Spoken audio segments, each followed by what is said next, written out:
RTI Live News. Ask for right.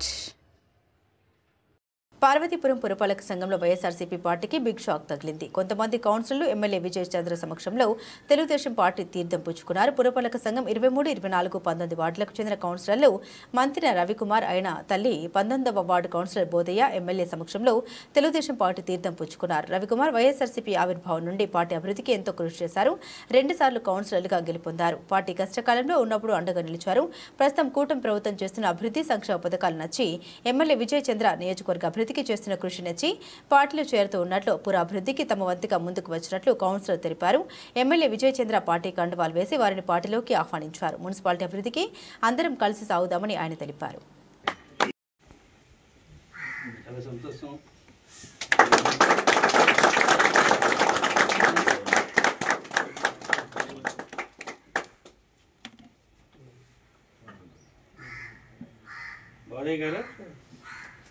మీకు తెలుగుదేశం కుటుంబంలో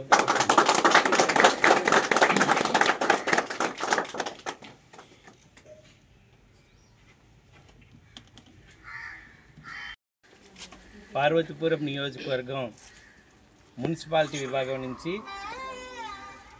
23, 24 అలాగే 19 కౌన్సిలర్స్ వాళ్ళు ఇష్టంగా తెలుగుదేశం పార్టీలో జాయిన్ అవ్వడం మేము అందరం కూడా మున్సిపాలిటీ నుంచి అలాగే పార్వతీపురం కార్యకర్తలు అలాగే సీనియర్ నాయకులు అందరం కూడా మనస్ఫూర్తిగా వాళ్ళు తెలుగుదేశం ఫ్యామిలీలోకి ఆహ్వానం పలకడం జరిగింది.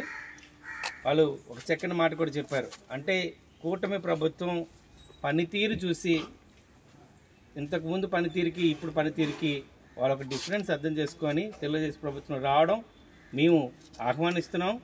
మీరు చెప్పిన మాటలను కూడా మేము స్వాగతిస్తున్నాం కూడా. ఎందుకంటే ప్రభుత్వానికి ఒకటే తెలుసు, ఒకసారి గవర్నమెంట్ ఫామ్ అయిన తర్వాత ఏ పార్టీ వ్యక్తి అయినా ప్రభుత్వానికి బాధ్యతంగా పనిచేయడం ఒకటే తెలుసు.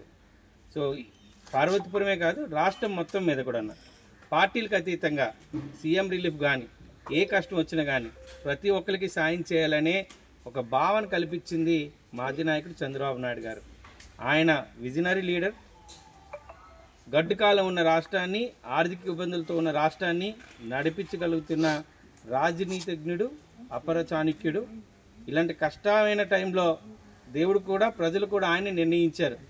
ఆయన రాకపోయి ఉంటే ఆంధ్రప్రదేశ్ అనేది అసలు భారతదేశం మ్యాప్లో ఉండలేని రాష్ట్రం కింద అసలు బతకడానికి కూడా అనువైన కాని ప్లేస్గా గుర్తించబడే పరిస్థితి వచ్చేది. అలాంటి పరిస్థితిలో ఆయన నాయకత్వాన్ని ఎన్డీఏ కూటమి ప్రభుత్వ ఒక ప్రణాళికల్ని ఇష్టపడి ఇంతకుముందు నుంచి వైసీపీ పార్టీ ఉన్న మంత్రి రవి గారు, వాళ్ళ మధుర గారు, బోధయ్య గారు రావడం మేము స్వాగతిస్తున్నాం. వీళ్ళని కూడా పార్టీ వాళ్ళందరూ కూడా ఘనంగా స్వాగతిస్తున్నాం. ఈ రోజు నుంచి పార్వతీపురం ముఖ్యంగా మున్సిపాలిటీ అభివృద్ధిలో తనంతు పాత్ర మాతో కలిసి చేయి కలిపి అడుగులో అడుగేసి తన వార్డు, తన పరిసరాలందరినీ కూడా తను మన ద్వారా వచ్చే ఫండ్స్ని కూడా ఉపయోగించుకొని ముందుకెళ్తాడని ఆశిస్తూ వచ్చిన ప్రతి ఒక్కరికి శుభాకాంక్షలు తెలియజేస్తూ మరొక్కసారి ఆయనతో వచ్చిన అనుచరులందరికీ కూడా తెలుగుదేశం పార్టీ మనసు పూర్తిగా ఈ కుటుంబంలోకి మీకు స్వాగతం పలుకుతుంది. ఈ రోజు నుంచి మీరందరూ తెలుగుదేశం కార్యకర్తలు, తెలుగుదేశం కుటుంబంలో సభ్యులని మీ అందరికీ తెలియజేస్తున్నాను.